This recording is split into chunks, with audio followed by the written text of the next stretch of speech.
Justificados pela sua graça, nos tornamos em esperança herdeiros da vida eterna no Cristo Jesus, nosso Senhor. Assim se encerra a epístola para esta missa. Justificados pelo santo batismo, pela graça do santo batismo, nós nos tornamos então, na esperança, herdeiros. Herdeiros e co-herdeiros com Cristo. Herdeiros porque filhos. Filhos de Deus, na ordem da graça. Filhos no Filho. Participantes da filiação do Verbo eterno com relação à primeira pessoa da Santíssima Trindade, isto é, Deus Pai.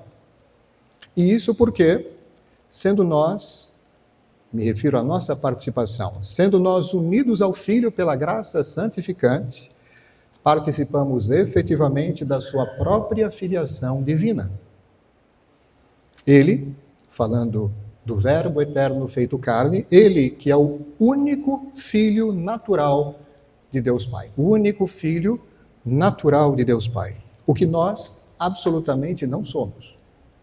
Nós somos filhos, não somos filhos naturais de Deus Pai. Não somos de natureza divina, muito embora dela nós participemos muito intimamente através da graça. Ou seja, apesar de participarmos pela graça da natureza divina, continuamos a ser simplesmente seres humanos. Nós somos, na verdade, filhos adotivos. E isso é importante ressaltar, de uma maneira imensamente, falando dessa filiação adotiva, de uma maneira imensamente superior àquela da simples adoção afetiva humana que se traduz em âmbito civil. A adoção que nós conhecemos no âmbito das famílias. Não se trata, como neste caso, falando de uma maneira bem concreta, de uma ficção jurídica. Trata-se de algo bem concreto, de uma ligação metafisicamente física. Somos realmente filhos de Deus, mas na ordem da graça, sendo, portanto, efetivamente filhos de Deus somente, vamos lá, sendo efetivamente filhos de Deus somente quando somos justificados pela sua graça. Aqueles que não são ainda justificados e estão em estado de via, ou seja, ainda continuam um tempo da sua peregrinação sobre a terra, o são apenas em potência. Ou seja, podem tornar-se efetivamente um dia filhos de Deus na ordem da graça, mas por enquanto ainda não o são efetivamente. Filhos de Deus, no Filho, herdeiros da vida eterna, quer dizer, herdeiros do céu, herdeiros da visão beatífica, estou falando da mesma realidade sob pontos de vista variados. Herdeiros da perfeita e plena comunhão com Deus, herdeiros da perfeita, plena e perene união com Deus, herdeiros da glória do céu. Há condição, obviamente, de perseverarmos até o fim na fé, obviamente, e na graça santificante. A única, aliás, como sabemos, que nos garante o acesso efetivo à vida eterna, a graça habitual, santificante ou batismal. Eis a nossa esperança, eis a nossa fé, eis a nossa certeza em se tratando de fé. Herdeiros da vida eterna, portanto, na esperança. Caros fiéis, a nossa herança em Cristo, então, diz respeito à vida eterna. Para lhe chegarmos, Deus, através de seu amor benevolente, nos prodiga seus favores. Ilustra isso que eu acabei de dizer, o fato de que Deus Pai amou tanto o mundo que enviou seu Filho para nos beneficiar, operando a obra da redenção. O seu Filho único, único no sentido já apresentado, único no sentido de possuir a mesma natureza que Deus Pai. Ao nos dar o seu Filho, o Pai nos deu tudo. O Pai e o Filho nos enviam o Espírito Santo. E no Espírito Santo nós temos todas as graças, virtudes e dons que nos são necessários para a nossa conversão, santificação e salvação. Dons essencialmente sobrenaturais. É disso que se trata aqui quando falamos de conversão, santificação e salvação. Dons sobrenaturais, sem os quais não podemos viver, de fato, conversão, no sentido próprio, profundo e total, santificação e salvação. Mas também temos da parte de Deus, recebemos da parte de Deus dons e talentos naturais, auxílios e favores terrenos, temporais. Auxílios e favores ordenados todos, já que vem de Deus, sempre para o nosso fim último sobrenatural.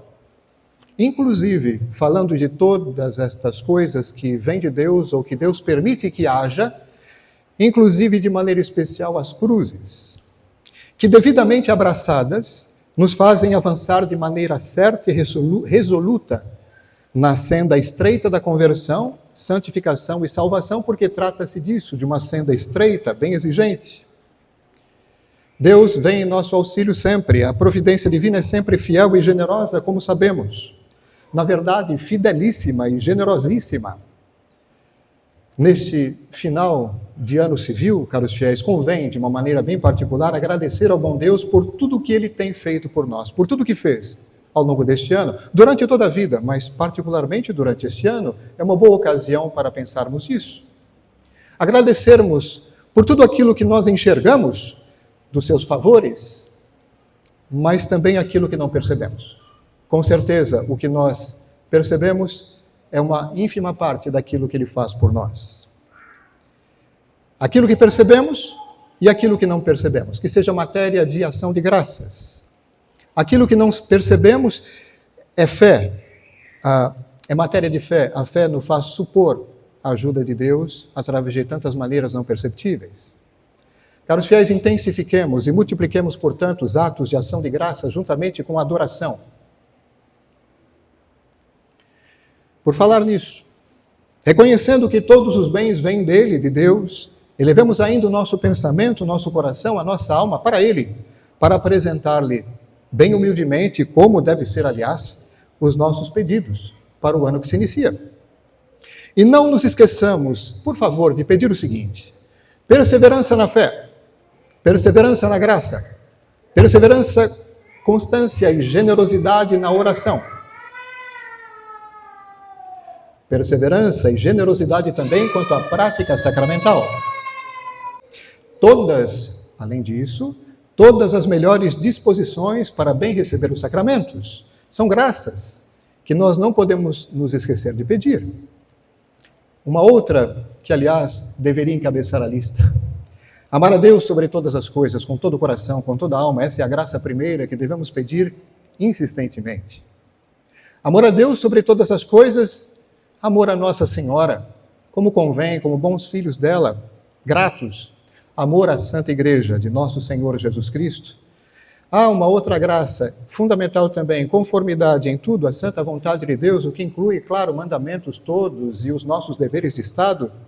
Que mais? Zelo e entusiasmo na prática das virtudes. Vejam quantas graças, caros fiéis, nós, eu sei, infelizmente, nos esquecemos de pedir. Quando dizemos, por exemplo, peçamos a Deus graças bem particulares para um certo período da nossa vida, para uma circunstância particular, para o ano que se inicia, é claro que nós pensamos em tantas coisas importantes, honestas, mas nós nos esquecemos muitas vezes disso, que é o essencial, absolutamente falando.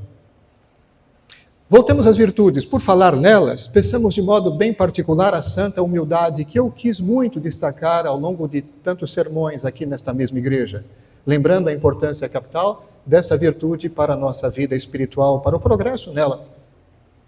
Por falar nela, que Deus nola dê, conserve e aumente. Há uma outra graça, que Deus nos dê ainda o arrependimento sincero de todos os nossos pecados. Graça fundamental, não é verdade? Nos dando também a disposição para perdoar sempre ao nosso próximo, isso de todo o nosso coração. Graça importantíssima também, da qual depende a nossa reconciliação com Deus. Porque sabemos muito bem, decora, se não perdoarmos do fundo do nosso coração, nos fechamos para o perdão que tanto desejamos que venha do alto para nós. Pensamos de modo bem particular a graça da perseverança final, a graça de morrer perseverantes na graça santificante. Rezemos assim, terminando bem este ano que se encerra, caros fiéis, e Iniciemos como convém o próximo. E com as graças que obtivermos pela oração, nós continuaremos a viver bem, quer dizer santamente, isso quer dizer viver bem, viver santamente, o tempo deste novo ano. Tempo preciosíssimo, como todo o período de tempo que Deus nos dá. Tempo preciosíssimo que nos é dado não para ser desperdiçado. Outro ponto tão importante, destacado por mim mesmo aqui nessa igreja mais de uma vez. Tempo, dom precioso que não deve absolutamente ser desperdiçado, mas deve ser vivido e empregado sempre segundo Deus, com o auxílio de Nossa Senhora e de São José, pensando na Sagrada Família. Caros fiéis, um feliz e santo 2026 para todos nós, vivendo todas essas graças. Peçamos, acolhamos tudo isso de que precisamos tanto. Louvado seja nosso Senhor Jesus Cristo. Em nome do Pai, do Filho e do Espírito Santo.